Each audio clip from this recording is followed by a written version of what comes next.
The period of the late Western Roman Empire is for me one of the most fascinating periods in the entire history of humanity.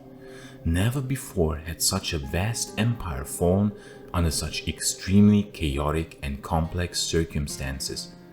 The last century of the Western Roman Empire's existence is one filled with many great heroes that tried to save the dying empire but failed under tragic circumstances.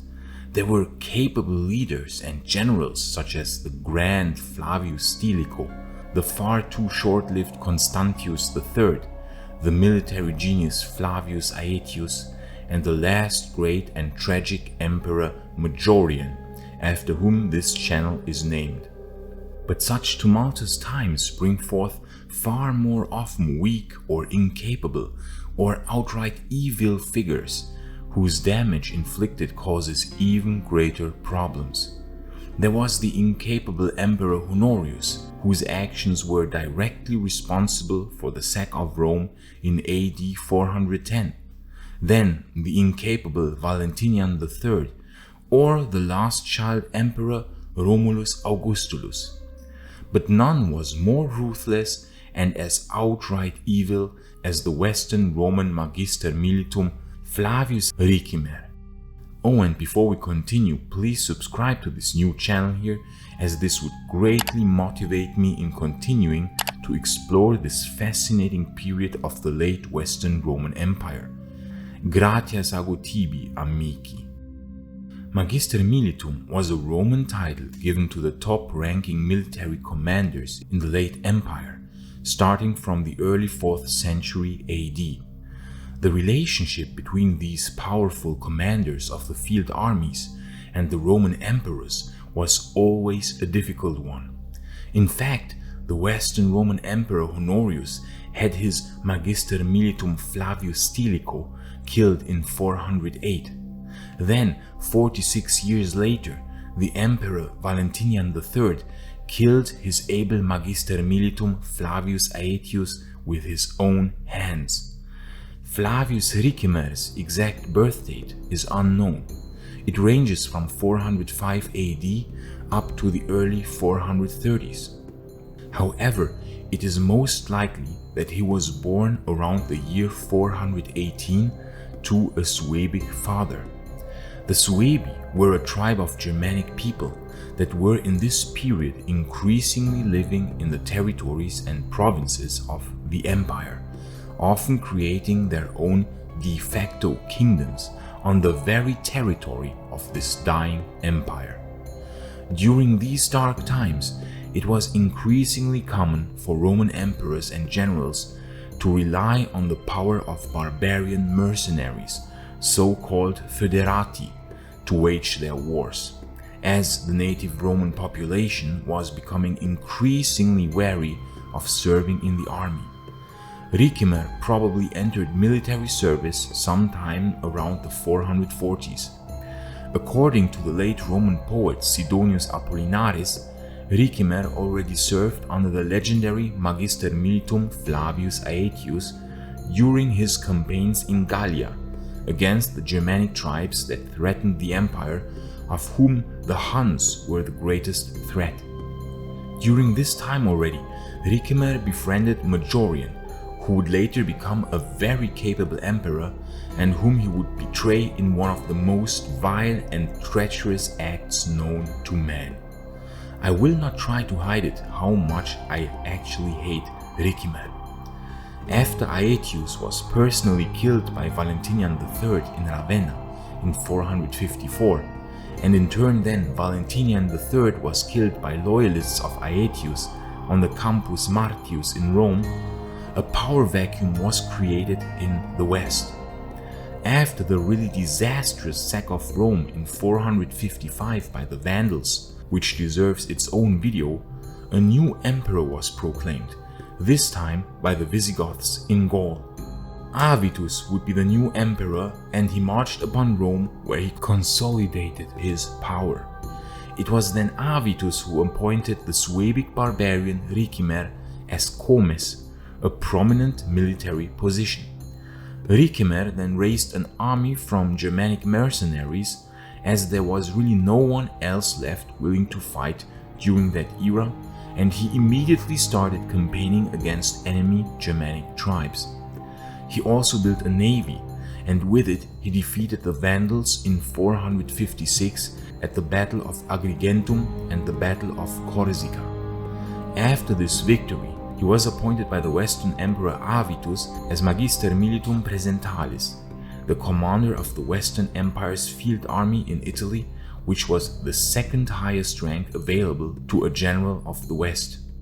Now the first signs were already showing of what kind of character Ricimer was. He immediately started plotting against Avitus together with his friend Majorian. Ricimer and Majorian marched against Avitus, who was now residing in Ravenna. They together defeated the Magister Militum of the West Remistus, who was executed on September 17, 456. Avitus fled to Gaul to gather support, returned with an army, but was still defeated by Ricimer in Placentia on October 16th of that same year, and of course executed. You would not expect anything else from Ricimer. Finally then, in early 457, Ricimer was granted the title of Magister Militum by the Eastern Roman Emperor Leo I. Since there was no Western Roman Emperor after Avitus had been killed by Ricimer, it was only the Eastern Roman Emperor who had the authority to bestow such a title. So it was that Ricimer had achieved his goal and became the most powerful person in the West. However, he could not make himself emperor, because his barbarian lineage wouldn't allow that. He was already thinking of dissolving the institution of Roman Emperor of the West altogether, a step Odoacer would follow through with only 19 years later, thus officially ending the Western Roman Empire. However, the Roman aristocracy and Senate strongly opposed this step, so Ricimer instead chose to rule through puppet emperors. It was during this time that one of Majorian's generals defeated an invading tribe of Alemanni that had invaded Italy. Majorian became the hero of the day, and thus his troops proclaimed him emperor on April 1st, 457. Ricimer saw this as the perfect opportunity to install Majorian as a puppet emperor whom he could control. However, Majorian proved to be a really capable emperor, a very rare sight during these days, and we will dedicate the next video to this last Roman hero, whom I personally admire, hence I named this channel after him. Majorian really didn't think much of being Ricimer's puppet. He immediately issued a series of reforms about which we will talk also in detail, and then he embarked on an astoundingly successful campaign against Germanic tribes that had occupied provinces of the Western Empire. He defeated the Burgundians at Lugdunum, reconquering a large part of their kingdom for the empire and reducing them to foederati status. He then defeated the Visigoths at the Battle of Arelate in 458 in a decisive victory, reconquering very large parts of their kingdom, which basically restored almost the whole of Hispania for the empire, and also reducing them to foederati status. Then he moved against the Suebi and also defeated them in 460, again reclaiming a large part of their kingdom for the empire and reducing them to foederati status. This guy was on fire. We always hear how the late Roman Empire was incapable of victories, but we see these incredible victories as late as 460 AD, and this is just utterly fascinating.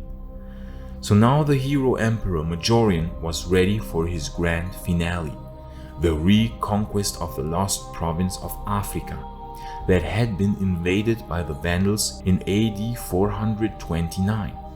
Who established their own kingdom there. This was disastrous for Rome, as the Western Empire, and especially the city of Rome, was dependent on the grain supply from that rich province. So Majorian set out to reconquer this province and built a quite sizable fleet of ships which he parked at Portus Ilicitanus near. While he was away at Caesar Augusta, traitors paid by the Vandals set the fleet on fire. When Majorian returned, he found the fleet destroyed. What a devastating blow that must have been for this noble emperor. He then withdrew to Italy, wanting to march towards Rome, where he would enact reforms to strengthen the empire. However, he made the mistake of disbanding his troops, trusting his old friend Ricimer too much. But Ricimer was greatly angered that Majorian was a capable leader that had brought the empire many victories, and that he would not let himself be ruled as a puppet emperor. He plotted already against Majorian while he was successfully campaigning against the barbarian tribes in Hispania. Majorian on his way back to Rome was thus intercepted by the treacherous Ricimer. Having disbanded his army, Majorian was defenseless against the Magister Militum Ricimer, who did come with an army.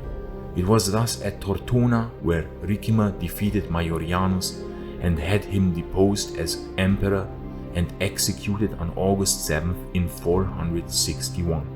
What a vile act of treachery! Thus ended the last noble Roman emperor in the West, Julius Valerius Maiorianus. Damn you, Ricimer, damn you. And with Maiorianus ended the very last hope the Western Roman Empire had of continuing in some form. But Ricimer didn't care about the empire as we saw. He already had wanted to get rid of the empire after he killed Avitus. Thus, he was immediately searching for a new puppet emperor, one he could control better than Majorian. And he did find a puppet in the form of Libius Severus. However, the Eastern Emperor didn't recognize this emperor, and for his vile act against Majorian, he also faced strong opposition from other Western Roman generals such as Aegidius in Gallia and Marcellinus in Dalmatia. Seeing that Severus wouldn't bring him his desired recognition by the Eastern Empire, Severus died under mysterious circumstances in 465. Of course, it is very likely that it was Ricimer who had Severus killed. The emperor kill count of Ricimer now already stood at 3: Avitus, Julius Valerius Maiorianus, and very likely Libius Severus. It was then that the Eastern Roman Empire sent an able military commander named Anthemius with an army to the west in order to assume the title of Western Roman Emperor. Anthemius had the blessing of the Eastern Roman Emperor Leo himself and had family ties to the Theodosian dynasty, therefore making him a legitimate candidate for the Western throne. He then arrived in Italy and assumed the position of Western Roman Emperor in 467. Ricimer had no choice but to accept, as he did not have the power to oppose the Eastern Roman Empire. Even more so because Anthemius arrived with an army commanded by Marcellinus, a capable general who was hostile towards Ricimer, as he had been loyal to Majorian. In 468 then, we would see the last concerted effort to save the Western Roman Empire. In a giant joint action, the Eastern and Western Empire had assembled a fleet of 1,113 ships, which was to land near Carthage in what was one of the largest amphibious operations in antiquity. It is quite fascinating to see such masses of ships assembled by the Eastern and the Western Roman Empire only a few years before the end of the West. 1,113 ships and 50,000 Roman troops now sailed for Carthage. While attempting to land on shore near Carthage at the Cape of Mercury, they were intercepted by Vandal fireships at Cape Bon, which sent the Roman fleet into complete disarray. The Vandals managed to sink 100 Roman ships and 10,000 Roman soldiers and sailors died in the process. The Roman fleet was now in complete disarray and too scattered, thus not able to land the troops and thus ending in a complete failure for the Romans. Here again, Ricimer is very likely to have contributed in some form to the failure. He didn't really like to be under the command of Marcellinus during this amphibious assault, and it was thought that he secretly wanted the expedition to fail. Marcellinus himself had been assassinated, and it is again thought that Ricimer was behind this deed. It would perfectly fit his evil character. After this disastrous defeat, the fate of the Western Empire was de facto sealed. In addition, with Marcellinus dead, Ricimer was now again the supreme military commander in the West. However, Marcellinus, having been the favorite general of the Western Roman Emperor Anthemius, the divide between Ricimer and Anthemius grew. Anthemius, during that time, was residing in Rome, the last emperor ever to do so. During these very last years of the Western Roman Empire, Rome had again become the imperial seat and the capital of the empire for a while. The divide between Anthemius and Ricimer grew wider, and after Anthemius had a prominent supporter of Ricimer executed for treachery, Ricimer marched upon Rome with his barbarian mercenaries, intent on deposing Anthemius. Because what is another killed emperor added to the list of Ricimer's emperor kill list? He then besieged Rome itself, yes, the so-called supreme general, the Magister Militum of the Western Roman Empire, besieged the capital city of that very same empire he should protect. He then managed to sack Rome in July 472. This would be the third sack of Rome in the 5th century AD, after the sacks of 410 by the Visigoths and in 455 by the Vandals. Rome being sacked by its own army, the cruel irony of history. Anthemius tried to hide from Ricimer in a church, but was found by his forces and then put to death. Ricimer's kill count by that time now stood at 4 emperors: Avitus, Maiorianus, Libius Severus and Anthemius, and possibly 1 general, the able Marcellinus. Ricimer died only 1 month later from a hemorrhage, but not before installing a new emperor to the throne in 472, a Roman called Olybrius from the old aristocratic family of the Aenici. But Flavius Ricimer had left the Western Roman Empire in an utterly catastrophic state, which he himself, with his vile and treacherous actions, in very large part had caused.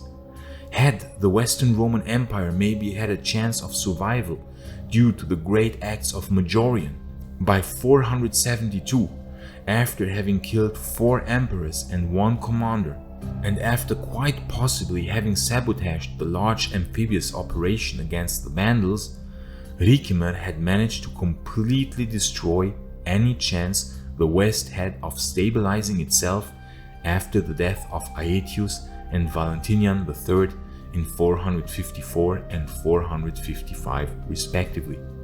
It is thus that I see Flavius Ricimer as the leading cause for sealing the fate of the Western Empire in these last decades.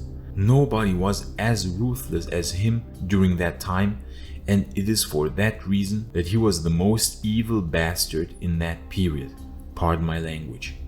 It would only take 4 more years after his death until the last Western Roman emperor was deposed by a barbarian mercenary leader called Odoacer in 476 AD. Although some say it was actually in 480 that the Western Empire really ended, with the death of Julius Nepos, the last rightful emperor of the West. It is fascinating to think of these grand victories that the Western Roman Empire was still able to achieve under Majorian. Could the empire have been saved as late as 460 if Ricimer had died earlier? Or could the empire still have been saved as late as 468 with a giant united amphibious assault of the Western and the Eastern empires? Well, friends, these will be topics for another time. I really hope you enjoyed this video, because many more are to follow. Bene vale, amici!